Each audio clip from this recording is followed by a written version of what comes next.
Good morning, everybody. What a great group of people. What beautiful faces. My name is Linda Hartzell. I'm the Artistic Director of Seattle Children's Theater, and we are so honored and proud to be here with all of you and all of you in other schools and other places. So thank you. I just want to thank Mary Palmer, who is the head librarian for Seattle Public Schools, and thank your wonderful librarian, Mr. Ishioka, for having us here. Yes, it's such a great school. I'm so impressed to be here this morning. And in a minute, you're going to be introduced to our incredible guests. But I want to introduce now and thank your wonderful principal. Oh my gosh, I think he dreams he also wants to be a librarian. Mr. Rhodes, thank you. For you to come to this small school with big ideas, and we really appreciate the collaboration between Seattle Children's Theater, Seattle Public Library, and all the guests that are here to support our kids.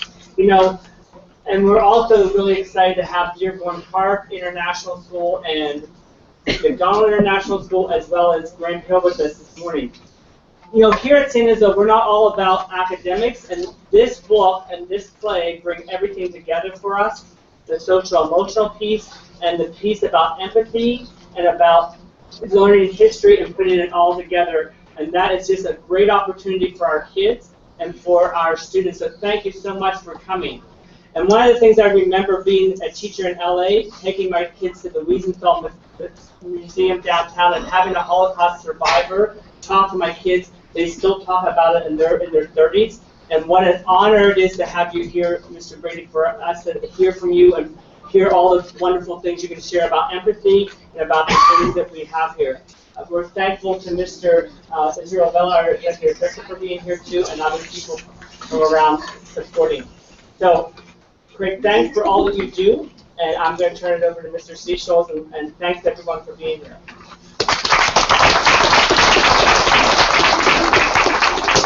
I want to say thanks again to Ms. Palmer, who gets this story and 9 others out to 3,500 kids in Seattle. This is the 21st year of the Global Reading Challenge. While we haven't won the whole thing, I'll tell you, we're not going to miss a single question about Hana Suitcase this year. What a wonderful opportunity. When we first heard about it, we thought some of the actors from the Children's Theater could come, but thanks to all the support mobilized by the Children's Theater, you kids and kids at other schools get to ask a few questions. There's no other way to learn some of the answers than to get in a book and keep going. And when you say, that wasn't quite there, now we have a chance to ask questions of our guests. So we're really thrilled. And this opportunity to share it by the webcast, there's going to be a few times I jump up to help them on the computer. But kids, I appreciate you giving all the attention you can to the book. We'll try to make sure that we can hear the kids in the other schools. But would anybody like to start with the opening comments or questions? Or Mari, how do we hand off from now? So we'd love for you to have a chance to introduce Gleb and let them introduce themselves, and we'll go from there. She says Gleb, I say Team Hana. Right next to me is Laura Brady. Laura Hana Brady, who's George's daughter. George Brady, everybody, let's give a big wave and a welcome. That's the family. Next to us, Fumiko Ishioka, who came over from Tokyo. She's the teacher with so many questions. And students who had to know the story. Next to her is Emil Scher. He writes plays. This isn't his only play, but what a wonderful thing to take a story and add it into something that you all can see at the Children's Theater, or that you all could read and act yourselves.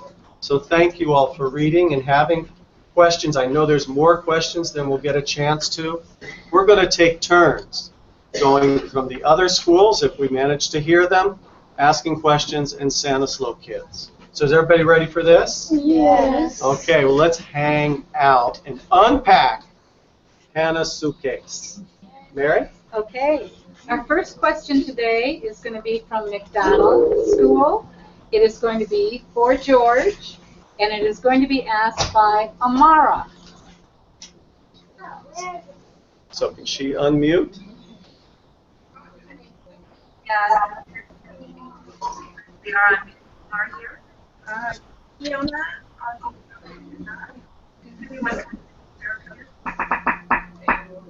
Go ahead, Amara. And Craig will be Fiona on behalf of Amara. Amara is in a Hana Suitcase drama workshop right now.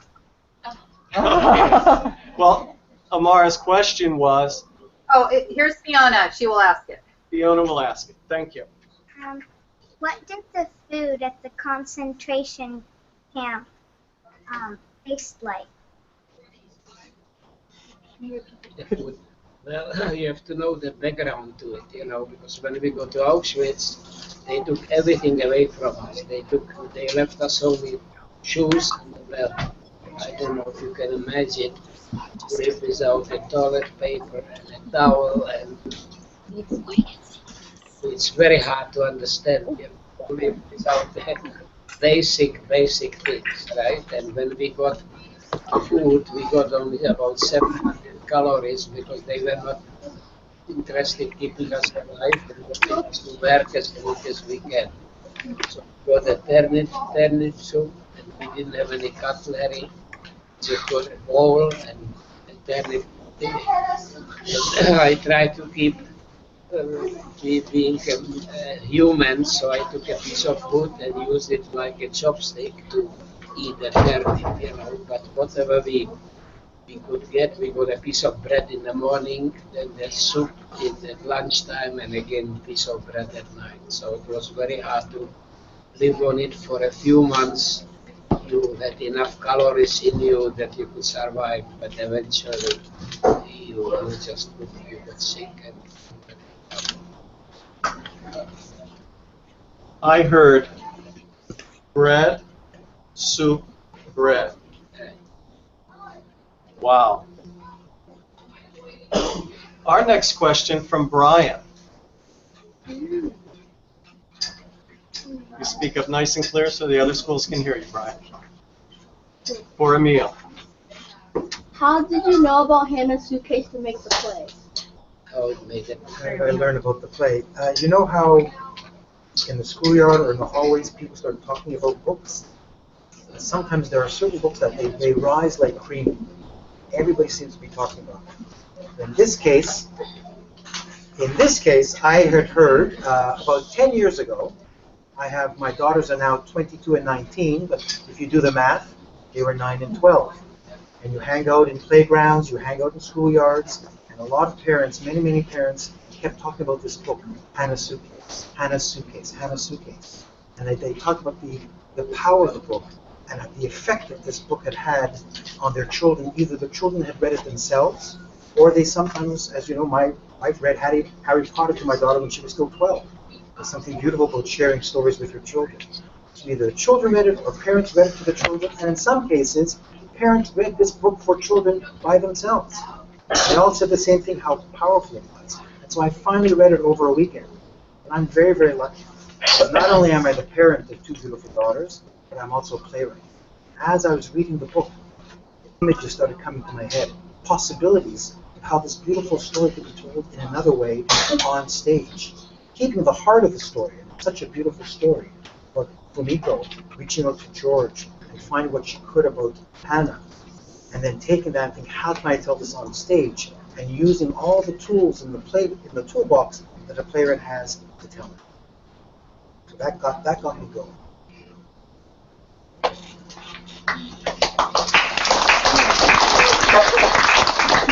Okay, our next question is from Graham Hill. Have we connected? Okay, the next question will be for George, and it is from Sydney. Okay, so what was it like growing up in a place where your family might die, and how did you prepare? Can you repeat the question? Mary, can you repeat the question? Yes. What was it like growing up in a place knowing that your family might die, and how did you prepare? Well, we never imagined that somebody would die. We were always hoping that we'll survive somewhere in a village or so, but the horrible thing which happened, nobody in the right mind could imagine it. So we didn't, we knew that we will suffer, but definitely not that suffering would kill you. And how did you prepare when you were already in the camps and you knew that your parents were in other camps and Hana was in terrorism with you? Well, we always were hoping that somehow, somewhere we will survive. We knew that my parents were in different concentration camps, and with my sister I tried to live with her and help her, and I wanted to bring her home in a good shape. So I was really worried about her because at one point she got encephalitis, which was an inflammation of the brain, and I was afraid that she will not be completely normal when she survived. But she did survive, and we were always hoping that the war in that will end well, because it was the Russians, the Americans, the Canadians, and the British were fighting Hitlers and Nazis, and we knew that eventually they will win. So it was a question of surviving few years and we'll be free again. It's very moving in the play when you have George telling Hana to stay strong. Our next question for Fumiko comes from Alexa. Alexa, can you stand up? Nice and loud, Alexa. You feel free to stand here. Here? Yeah, come right over next to us. Thank you. How much traveling and writing did you have to do before you found George? Thank you for your question. First of all, I started writing letters because I didn't have money to travel to Europe. I think I wrote about 40 letters to all these concentration campsites in Europe, which are now historical museums. And then I had a chance to travel to Europe, and in all, it took actually less than 1 year. Now, if I look back, what I learned was that you don't know if you would succeed, but you just go out there and then you find people who will help you. That's why I was able to find out about Hana, and I was able to find George in Canada. So that's what I would like you to think as well. If you want to find out the truth, if you want to do something, you go out there, you start something, and there are always people who will give you a helping hand. Thank you for your question.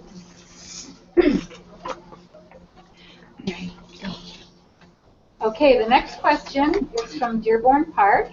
This question is also for George. And the student asking this question is Suwaida, and I don't know if I pronounced your name right. So you can correct her. Okay, go ahead. Now? Yes. My name is Sueda, and what kind of jobs did the Nazis force you to do? Well, they didn't actually. When I was in Terezin, I was only 14, and I didn't have parents, and a friend of the family said, you better have a trade, and if the war ends all right, you can go back to school, and if it doesn't, you better be a tradesman. And because he was the head of the heating department, so I became a plumbing apprentice. And when I got to Auschwitz, they were looking for carpenters and iron workers because we repaired railway cars, and I was not afraid to go as an iron worker because I knew that how to hold a file and how to hold a saw and so on. So anyway, it saved indirectly, my trade saved my life, and I can tell you sort of just to give you imagination, we worked every day except every second week we had a day off, and that was the worst one because they didn't have enough room where to put us because we slept two of us in a little bunk bed. But it wasn't two of us, it was really four of us, like two at night and two at day. And when we had a day off, they didn't know what to do with us, so we were building a pond, just to keep us busy. And all I know is that one day I volunteered to carry the latrine stuff in the fields, and it was the best day of my life then because nobody chased you, and I got the extra soup. So just to give you imagination, you can imagine how bad it was with the food.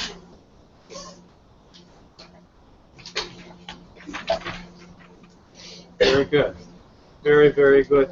Kids, that was the first round of 5 questions. And I hope that you're able to hear. George, what?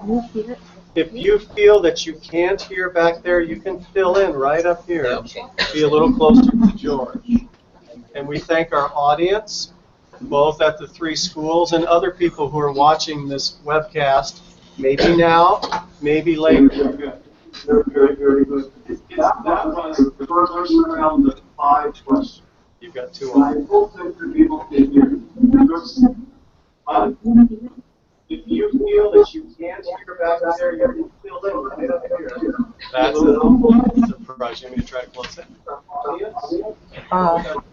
Schools and other people who are watching this webcast, maybe now, maybe later.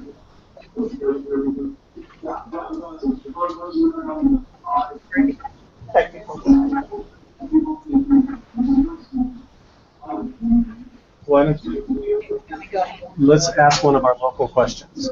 Oh, one of our local. Okay. So this question is from Stanislaw for Emil, and this is from Melanie. Where are you, Melanie? Right here. Stand up. Come on, ask your question.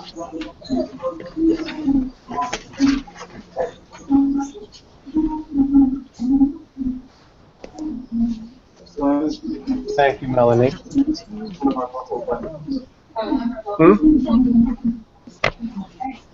this question is from Stanislaw for Emil, and this is from Melanie.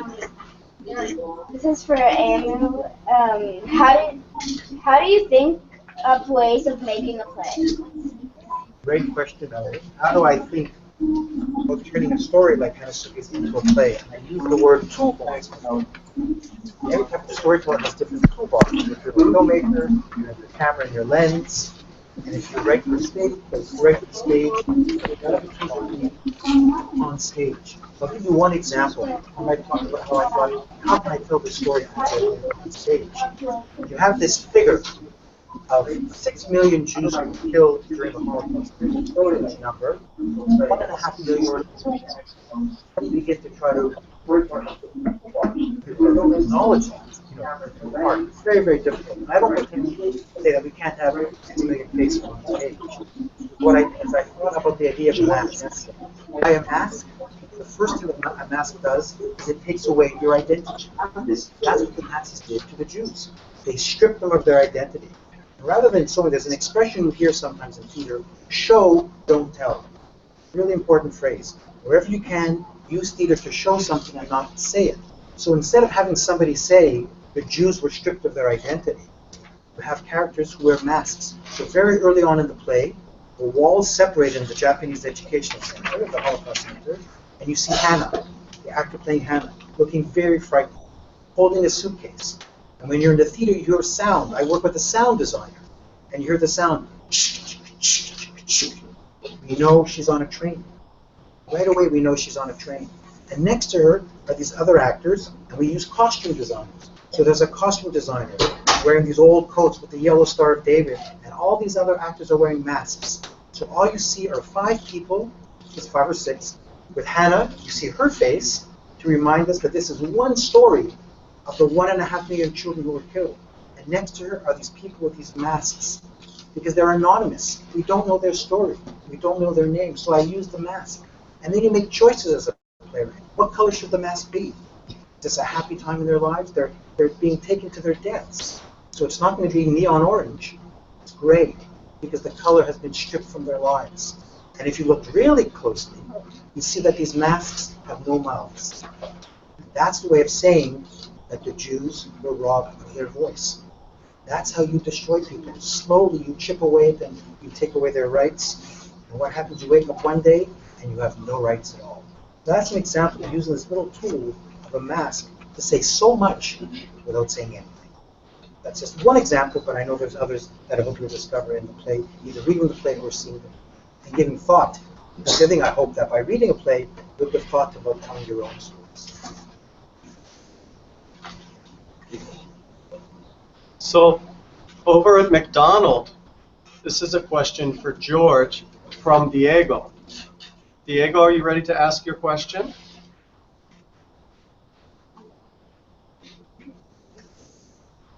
The echo we had a moment ago was because turning their microphones on and off.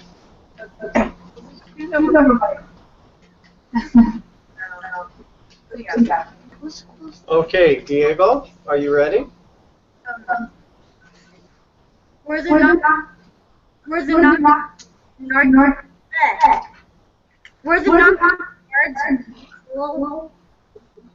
the Nazi guards cruel? Most of them, I would say 99% were, because anybody who was half decent would never work as a guard or in the camp, so they were very bad. And Go ahead. Next, we're for Graham Hill. This question is for Lana, and it is from Kalkit.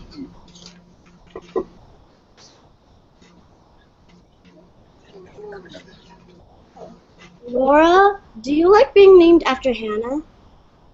So do I like being named after Hana is the question. I'm actually very lucky because my father wanted my first name to be Hana, and my mom said it should only be my middle name, and I'm very glad for her because this would be very confusing now if I were Hana Brady. Yes, I am very glad to share a middle name with Hana. I have lived with this story my entire life because I've always been curious, like some of you might be, about your grandparents' generation, your parents' generation, and about family members that you never met. And I was really curious about this girl, Hana, who is 3 years younger than my father, and how she put up with her annoying brother. I wanted to know because I knew they argued a lot, they fought a lot. I'm sure none of you have ever argued with your siblings, but my dad and his sister argued all the time. And I think she was probably the annoying sister who always tried to keep up. And they also had a lot of fun times. They used to race their scooters in the house and make their mother really mad. But I was really curious how this girl had lived with my dad and how she had managed him. And in 1998, when I was just 14, I finally got to go to Auschwitz with my father for the first time after he'd been in Auschwitz during the war. And at that point, I felt that I had learned everything about my family, and that I was so pleased that in our family, the story of Hana and of George's parents would continue. We had no idea that just a year later, we'd be getting a letter from Fumiko from Japan, and that we'd be sharing the story all around the world. So it's been pretty exciting for the last 16 years to be able to share Hana's story. And we've also been very lucky to hear a lot of stories from other kids all around the world, and kids today who are going through similar experiences like Hana and George, where all their liberties are slowly but surely taken away, and where they're ending up in very scary situations like the situations that George and Hana found themselves in. So we're very, very proud to share this story. Wow. Any brothers and sisters out there? Does that sound familiar? Does anyone argue with their siblings? Yeah. It's the magical part of this story. You've created so many ways to connect, and the brother and sister stories are wonderful. But Jenny, you had a question for George. Do you want to ask that? Were you grateful when you saw Hannah's walnut fell in the water? So at Christmas time, when you had the walnut tradition, and you all sailed the walnut across the water with a candle, and Hannah's tipped over and blew out, and yours tipped over and kept going, did that scare you at the time? No, it didn't scare me at all. I didn't think of it, and actually it's more amazing actually when you really know the history, because there were 4 of us. Two of my cousins who were from a mixed marriage, and they survived the war, and the candle burned for them. Mine turned over, but kept burning, and Hannah's fell over. But I never thought of it It's only when after the war, when one of their cousin reminded me that I realized that actually it was a thing which was probably coincident, but it was incredible what happened. That it showed our faith in this country. All right. Our next question is from Dearborn Park for George, and it is from Samantha.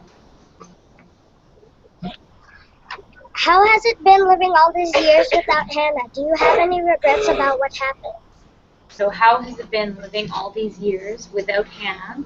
And do you have any regrets about what happened? Well, whether I like it or not, I live with her every day because it's very hard to forget it. But it was very happy time when we were together, and there are many things which bother me. One of them is that I went to Auschwitz in September of 1944, and she went a month later, and she asked her cousin actually to fix her hair that she should look beautiful when she gets to meet me. When she got to Auschwitz, they cut her hair off and they killed her, and that bothers me more.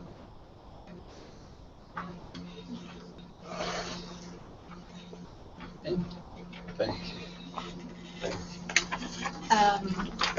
We're on to round C. On to round C. Okay. This is also from McDonald's School, and this is for Fumiko, and this is from River.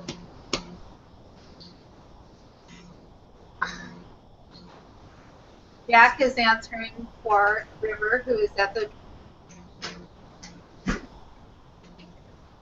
How did you feel when you found Hannah's name in the book with a check mark, but George without a check mark? Fumiko, could you repeat the question? Okay, the question was, how did you feel when you found Hannah's name in the book with a check mark, but George's without a check mark? At that time, I wasn't sure still what this means, and so I had very mixed emotions during this whole journey of the search for Hannah. On the one hand, I was getting more and more excited as I found little by little information about Hannah. But at the same time, to tell the truth, when I received Hannah's suitcase, I knew that at the age of 13, she wouldn't have survived. And so the more I find out about Hannah, the more I was getting closer to Hannah, I was more and more excited. But at the same time, when I saw George's name on the list, as I understood that Hannah had a brother who might have survived, I was again very excited. But at the same time, I was very scared to write to George, because if I wrote a letter to George, it might remind him of difficult memories, and he might not want to talk about it at all. So I was very, very scared. But in the end, he's in Japan, and I decided to send him a letter because we wanted to let him know that his little sister's suitcase is teaching us such important lessons. We wanted to let him know that. So we decided to send him a letter, and to this day, I am most thankful for George for his courage to share with us the most difficult memories of his life. I think he's my true hero. Thank you for your question.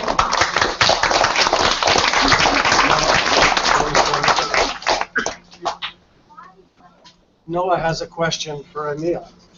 Why did the place switch off like that?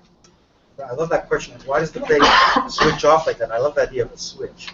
And I actually have to look at the script again just now. I opened one of the books because I realized there's something wonderful about playwriting. Unlike any other form of storytelling, when you read a book, the book is written and that's pretty much the way it is. You see a film, the film has been made, and they can't go and reshoot the film again 10 years later. But there's something about playwriting in plays that's very fluid and very alive. And if you read the play in your book, the last word is Hana. I think it's Akira is calling out to Hana. And that no longer happens in the play. We changed that. In fact, the play that's being performed the next few weeks in Seattle is a version that has never been shown before. What do I mean by that? There was a few lines we changed even before we came to Seattle. The director came to me and said, what if we switch this line? What if Maiko said this line instead of Akira, and Akira says this line instead of Maiko? So it's constantly changing. You change one word, it's very fluid. So, to get back to the ending, we no longer have somebody calling out Hana's name. All we have is this last image. And the last image is like a little thread. It's connected to the very first image of Hana. The first image in the play is Hana coming out like a ghost. Akira, we're in Japan, opens up a suitcase, and out like a spirit comes Hana on her scooter. She loved being on a scooter. She's there for a moment, and she's gone. And the very last image, it's not a spoiler alert, but it's really important. Remember what I said before about how you say something without saying it. Show, don't tell. And the last image, without anyone calling after her, is a young Japanese girl pretending to be a Jewish girl on a scooter 60 years before. That's how it ends. And that's why, to me, it's such an important image. That's why I think this Holocaust story, the Holocaust is not a happy time, is a hopeful story, because you end on the image of a young Japanese girl imagining what it was like to be this young Jewish girl who was killed. And Fumiko just called George a hero. Fumiko's my hero. For her to have kept pushing, like you, her kids, I call them pit bulls. They say, we want to know more about Hana Brady. And she said, you have enough. We have her suitcase, and it could have stopped there. But she kept going and going and going and uncovering this story. And that's why it's so hopeful. Because she has nothing in common with this young Jewish girl. Think about it. Is Fumiko Jewish? No. Does she live in, does she raised in the Jewish life? No. Was she raised in the Czech Republic? Was she born 70 years ago? So at the surface, there is nothing there. It's different time frame, different cultures, everything is different. All these differences, and Fumiko looked beyond that, and basically has said, what do we have in common? That's why it's such a hopeful story. That's why I think she's a hero. And that's why I think it's such a beautiful story. Because you can't just look inside and know your own story. We owe it to ourselves now more than ever. We're talking about people who are arriving at our shores all over the world, people fleeing situations, lives that are becoming unbearable. And the first thing we should ask ourselves is, what's your story? And look for common ground. And that's why that scooter, that little moment at the very end, is another way of saying we have to find common ground. It's our only hope. And that's why I think it's such a beautiful story. And that's why Fumiko's my hero. Because she kept searching for the ground that joins us instead of what divides.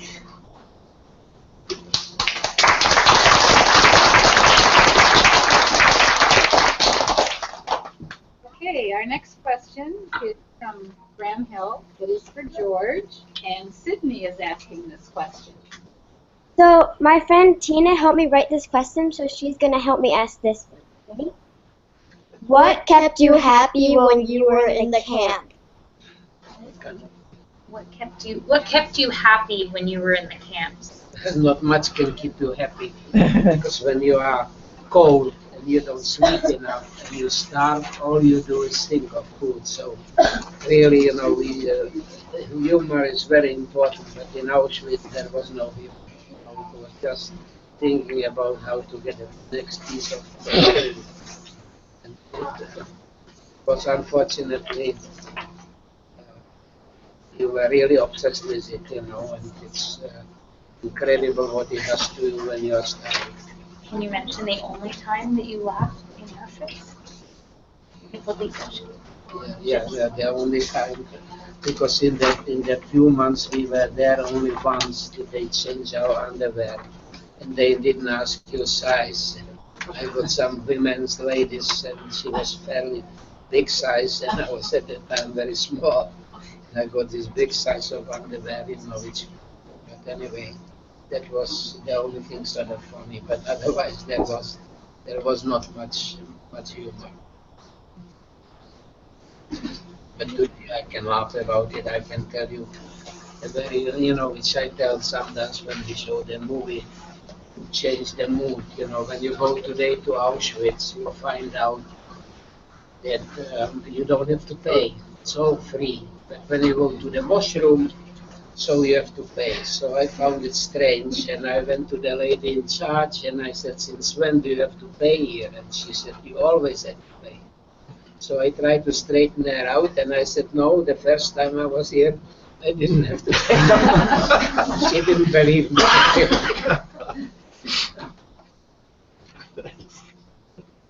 Wonderful. We have Melanie. Are you ready for a question? For Laura. What did you think when you learned about Hana? What did I think when I learned about Hana? I don't know. When I first learned about Hana, I really, like I mentioned earlier, I really wanted to know what were her tricks for dealing with my father, because I figured she must have had some management skills for this guy. But I was really curious just because I have 3 sometimes nice brothers, and there are a lot of boys in our family, and most of the grandkids are boys. And so I was really curious about this one particular girl, and I was very lucky. We are very lucky that we are still able to go to my father's hometown. And in fact, the house is now owned by someone else, but in the town, they still actually refer to that house as the Brady's house. And so when we go back, we're sort of welcomed with open arms, and there's photos in the doorway of the house of everything. And even following the Brady's life since they left the town of Nuevo Ernesto. So, yeah, it's been really nice learning about Hana. And in fact, one of the neatest things that we learned about Hana, we learned through Fumiko, because we didn't know that Hana took secret art classes in Terezin until Fumiko arrived in our lives. And she showed us the drawings that Hana had done. So that was really interesting because even though you're a kid, when you're drawing, you kind of can guess what she was trying to draw, and she was obviously thinking about her family life at home. So that was kind of neat to find out. So even Fumiko's now part of the Brady's, sharing information about our family. The bad apple in the family. She is the bad apple in the family.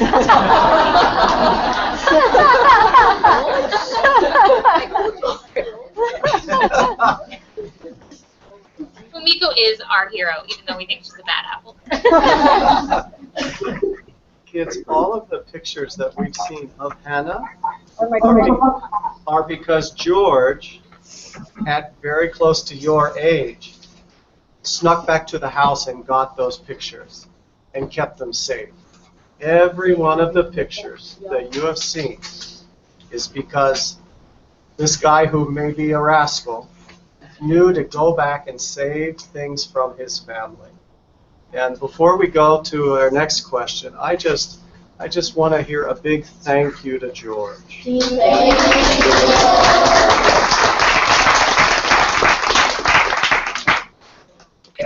This question is from Dearborn Park, and this is for Fumiko. And this is from Suitcase. Fumiko, where and how did you find the best information? Where and how did you find the best information? The museum at Auschwitz and also the museum at Terezin. These were the 2 concentration camps. Well, one Auschwitz is a death camp. They are very helpful, but as I was doing the research on Hana, I had to learn more about the whole history of the Holocaust as well. So I had a chance to contact the museums in Germany as well. There were concentration camp sites in Germany as well. And what I was really surprised was that the Germany today, they preserve all these campsites. They learn the history of the Holocaust. I was really amazed with the way that people in Germany try to learn lessons from the history of the Holocaust.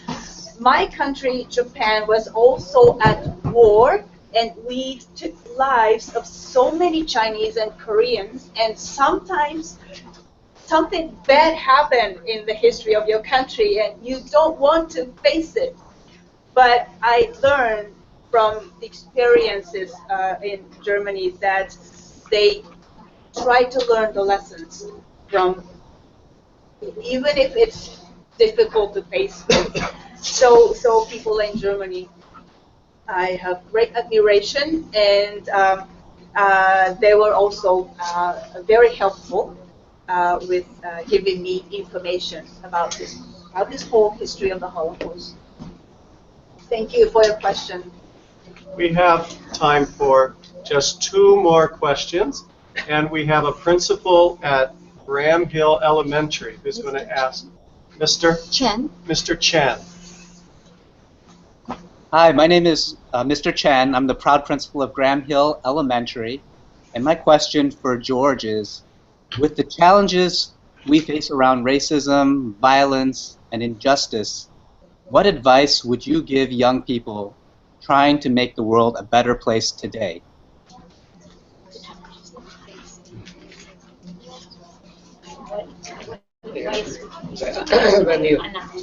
When you look today at the world, you see that they didn't learn much. Many places, they are still killing each other. And when you look at the Islam, and you see the Sunni with the Shia, that they have the same God and they blow up their synagogues, their churches. So you just can't believe that people didn't learn the lesson, So what we have to learn is that we all are the same, we all have the same parents, and we should live happily with each other, but unfortunately it's not the case. So that's what we have to, I think that's what we have to teach children, and I hope that the next generation will realize that and be better than We've sort of, I'm going to add to what he normally says, we've sort of given up, present company of teachers and parents here excluded, we've sort of given up on adults. We've decided that they haven't done enough to change the world, because here we are in 2016 and the world hasn't changed that much. So we're really hoping that young people and kids like you decide to make a difference. I'm sure that you're told you'll be leaders of tomorrow and you'll be changing the world and you should go into politics and so on, and community service and so on. We think you should start now, because it's really, time's running out, and it's up to you to make a difference today. You can make a difference within your own classroom, within your own community, within your own family, your city. Here in Seattle, we've seen amazing projects that kids have done that they've written to us over the years. So we're saying don't count on the adults anymore. It's up to you guys to take responsibility, and we're actually counting on you. So we hope that you will take stories like Hana's story and millions of other stories and make the world a better place. So we really think it's up to the next generation.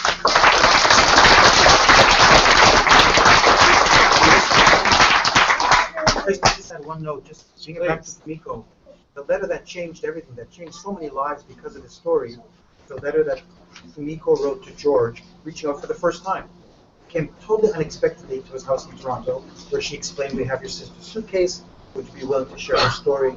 And in that letter, one of my favorite phrases, she explains what they do at the Holocaust Center in Tokyo. And she talks about trying to get children to teach them to make peace by their own hands. That's the phrase. And that goes back to what Larry was saying, to make peace by your own hands. Well, it's you. It's the next generation. It is literally in your hands what happens from this point forward. Always the next generation. I love that phrase of children making peace by their own hands. So I guess for wrapping things up, I guess I would ask you to keep that in mind as you move forward. You have the hands, and the future is literally in your hands. It's too late for me and Larry. We're handing it over to you guys. Kids, will you show me this gesture? That's peace with your own hands. Peace to you all. Last question, Mr. Rhodes. Mr. Chen, and thanks Graham Hill and Dearborn Park and McDonald for being with us today and all the good things that are happening. This is really for Laura. Laura, it's kind of a follow-up question to what Mr. Chen said. How do you perceive the best way that you can keep the legacy going, and how can we be part of it as our school, as you move forward and sharing this wonderful new way that we need to work for world peace? So how would you see the legacy continue? Oh, an easy question is the last one. I actually think that something that Emil said yesterday is one of the most simple things I've ever heard and most lovely things. Everyone is a neighbor to someone.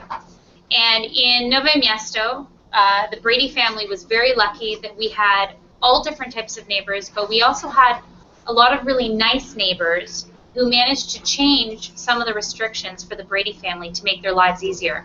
George's father went to listen to the radio, the international news at night, and because he was a Jew, he had to be home at a certain time, a curfew.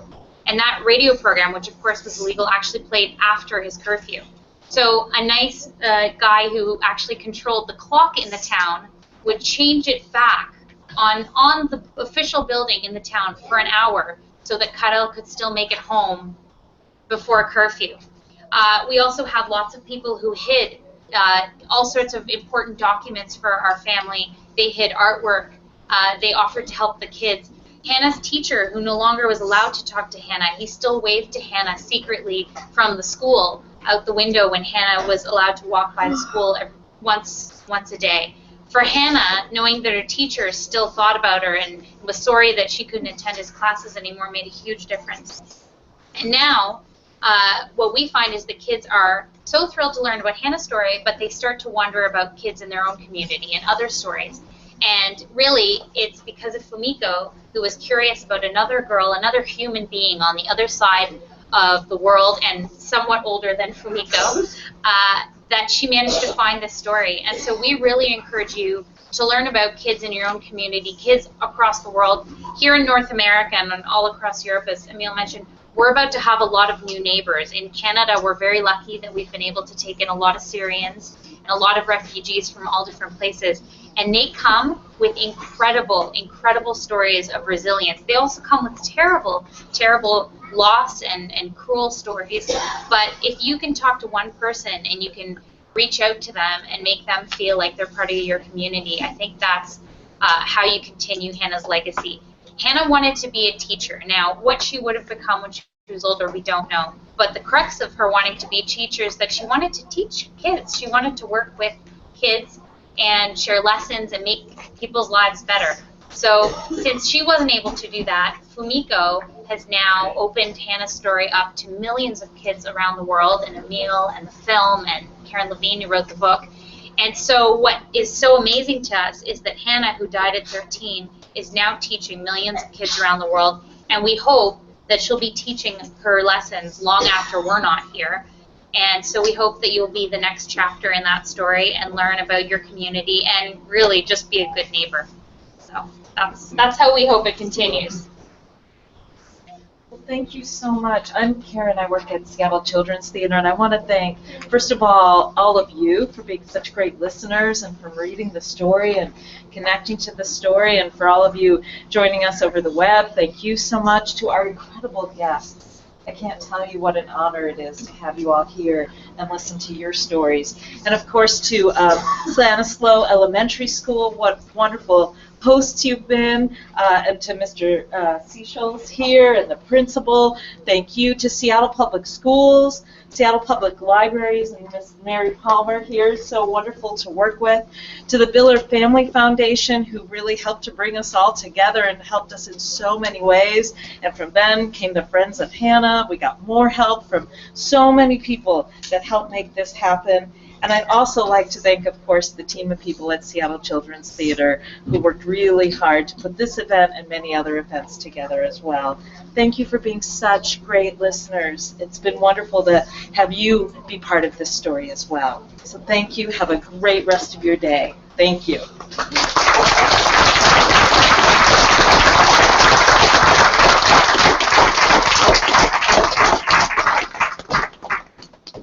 Well, thank you all very much. No more thank yous. Let's see a little peace for our neighbors. Thank you.